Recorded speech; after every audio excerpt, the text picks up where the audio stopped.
Praise the lord. ప్రతిరోజు అనుదిన వాక్యం ద్వారా మీరెంతగానో బలపడుతున్నారని నేను ఆశిస్తున్నాను.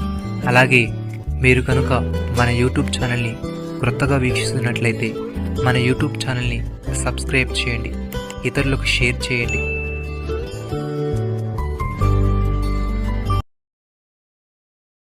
నీవు బ్రతుకు దినములన్నిటను ఏ మనుష్యుడును నీ ఎదుట నిలవలేకయుండును. నేను మోషేకు తోడై ఉండునట్లు నీకును తోడై ఉందును. యెహోషువ గ్రంథము 1వ అధ్యాయము 5వ వచనము. భక్తుడి విధంగా అంటున్నాడు, దేవుడు మనకు ఆశ్రయమును దుర్గమునై ఉన్నాడు, ఆపత్కాలంలో ఆయన నమ్ముకొనదగిన సహాయకుడు. కావున భూమి మార్పు నొందినను, నడి సముద్రములలో పర్వతములు మునిగినను, వాటి జలములు ఘోషించు నురుగుగట్టినను, ఆ పొంగునకు పర్వతములు కదిలినను మనం భయపడము. సైన్యములకు అధిపతియగు యెహోవా మనకు తోడయుండును. యాకోబు యొక్క దేవుడు మనకు ఆశ్రయమయ్యుండును. సహోదరి సహోదరులారా, నిన్ను ఏమాత్రమును విడువను, నిన్ను ఎన్నడను ఎడబాయను అని ఆయన చెప్పాను కదా. కాబట్టి ప్రభువు నాకు సహాయుడు, నేను భయపడను, నరమాత్రుడు నాకేమి చేయగలడు అని మంచి ధైర్యముతో చెప్పగల వారమై ఉన్నాము. పౌలు భక్తుడు తిమోతికి రాస్తూ ఈ విధంగా అంటున్నాడు, నేను మొదట సమాధానము చెప్పినప్పుడు ఎవడునూ నా పక్షమును నిలువలేదు, అందరూ నన్ను విడిచిపోయిరి. ఇది వారికి నేరముగా ఎంచబడకుండునుగాక.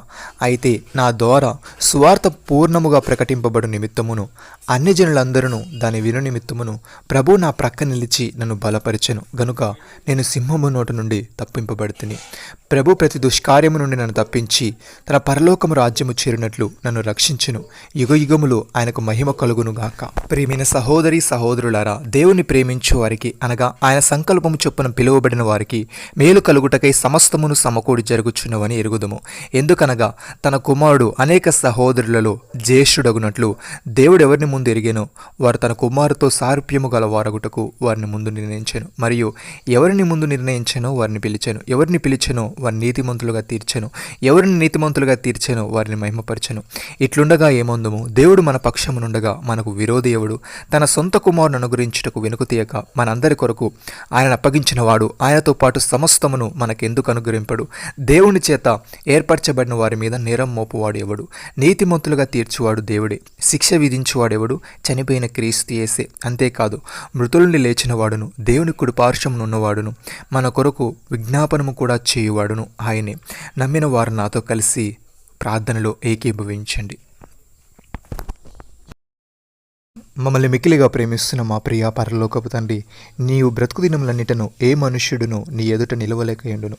నేను మోషేకు తోడై ఉండునట్లు నీకును తోడై ఉండునని నీవు సెలవిచ్చావు.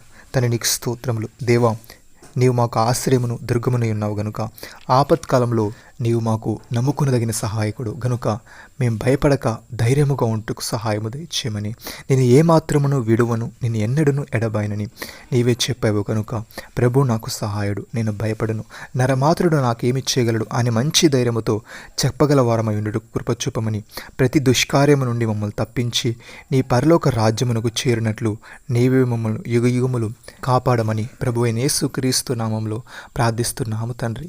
ఆమేన్.